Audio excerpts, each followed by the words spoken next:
This news update is brought to you by... This is how we flow. All the offers are quite exciting, and the prices will leave you smiling. Everybody's got a cheerful glow. Get the new Samsung J5 plus 1 gig free data starting at just $345.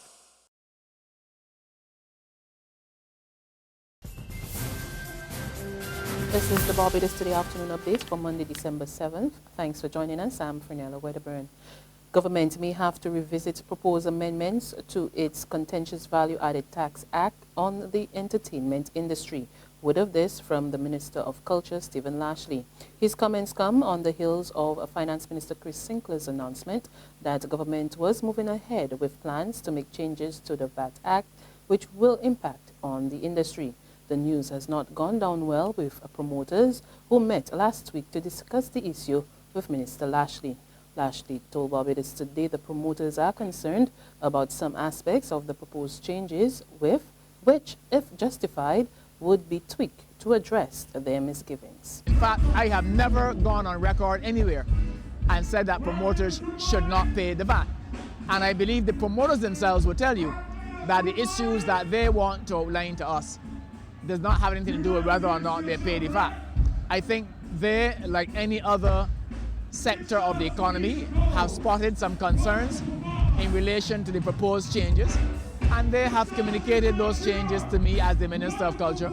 And like any caring government, I believe that we have to listen to them, and we have to look and see whether the concerns are credible, and if they are credible, to make sure that the proposed changes to the value-added tax are appropriately tweaked and changed to ensure that any valid concerns raised by the promoters are in fact addressed.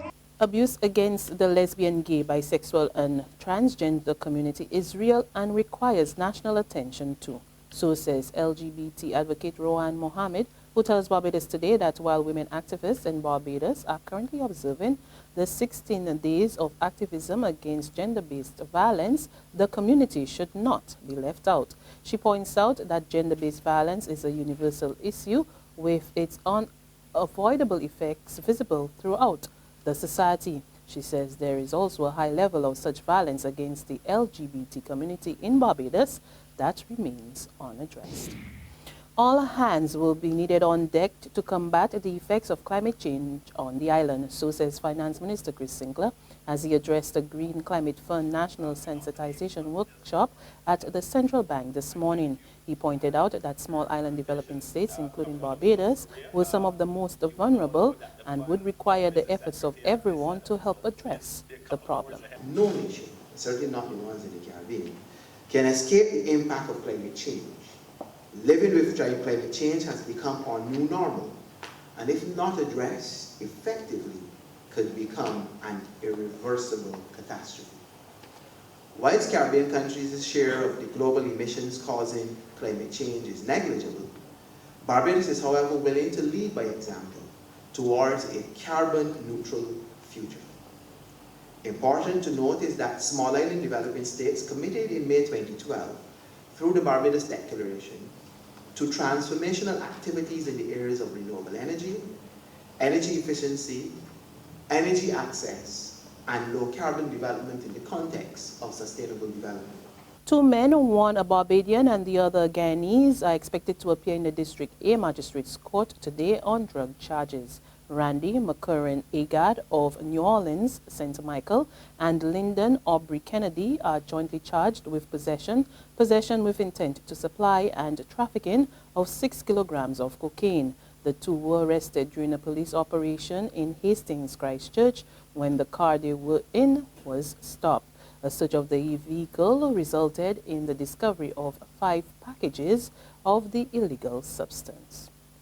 Police have captured wanted man Romeo Dwight Yarde. The 45-year-old, who was wanted in connection with serious criminal matters, was apprehended over the weekend.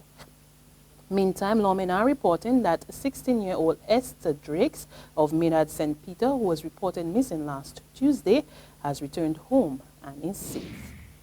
In sports, the Cayman Islands sports minister is expecting more fallout over corruption charges admitted by former FIFA Vice President Jeffrey Webb.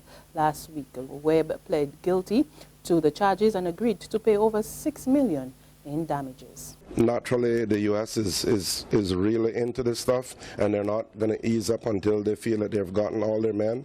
And Jeff pleading guilty probably speaks to some extent, maybe it's a type of plea bargain, maybe information that he has that he's gonna, for his own good. And let's see. I mean, we can only wait and watch and see what happens locally and internationally. But I expect that we'll be getting some more breaking news in the near future. There's regional and international news after this short break. It was days before Christmas. I had so much to do. Shopping, more shopping, and I was feeling blue. There's a mother, father, a wifey, and friend. Lots of things to buy, but there was no money to spend. I found the answer. The BT shopping spree. 15,000 in goodies. Free, free, free.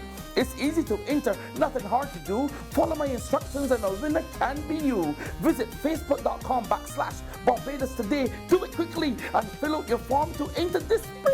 Look, I'm shopping at the Costless Mega Store. Come down, fill your trolleys with goodies and more. And like me, you too can say, ho, ho, ho. Secure your future, be financially strong. Since 1983, we have been there for you. A smart range of products, great tax benefits. We're the solution to your hopes and your dreams. The Barbados Workers Union Cooperative Credit Union. The Barbados Workers Union Cooperative Credit Union. Humble beginnings to smart loans, smart savings. Save smart and borrow smarter. That's the move for me. Stability, prosperity. We're the solution to your hopes and your dreams. The Barbados Workers Union Cooperative Credit Union. The Barbados Workers Union Cooperative Credit Union. To news from our CARICOM neighbors, President Nicolas Maduro admits defeat after the opposition Venezuela party won the majority of seats in the National Assembly. The National Electoral Council said that the opposition had won 99 seats, overturning nearly 2 decades of dominance by the socialists. The socialists have gained 46 seats, with another 22 yet to be declared. For Venezuela's governing Socialist Party, 17 years after Hugo Chavez seized control in a democratic socialist revolution, his successor, Nicolas Maduro, remains as president, but this country's Congress is now dominated by an opposition alliance made up of centrist and conservative parties. It's huge not just here in Venezuela, but also for the rest of Latin America and even global politics, because Hugo Chavez's brand of socialism was a beacon for the left, and his defeat leaves that genre of politics completely devastated. The reason for the party's downfall in these congressional elections is basically to do with Venezuela's economy. The price of oil, upon which Venezuela depends so much, has crashed through the floor, and the government has simply no money. Inflation here is running at 200%, and the economy is sliding by about 10% a year. So for these Venezuelans in middle-class parts of the capital, Caracas, they are deliriously happy. But there will be no quick fix for Venezuela's many ills. The Congress will now have to work with the president to try and sort out Venezuela's economic crisis. And finally, Beijing issues its first red alert for the country over smog levels. Schools in Beijing are closed and outdoor construction has stopped as officials expect 3 consecutive days of severe smog. The alert comes as China, the world's largest polluter, takes part in talks on carbon emissions in Paris. According to reports, current pollution levels in Beijing are lower than last week's, but the red alert has been placed because of the levels expected over the coming days. The order will last until noon on Thursday, when a cold front is expected to arrive and clear the smog.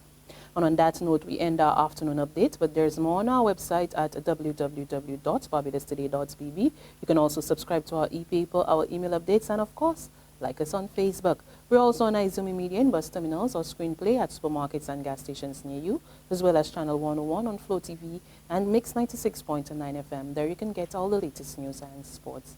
I'm Fernella Wedderburn. Good afternoon.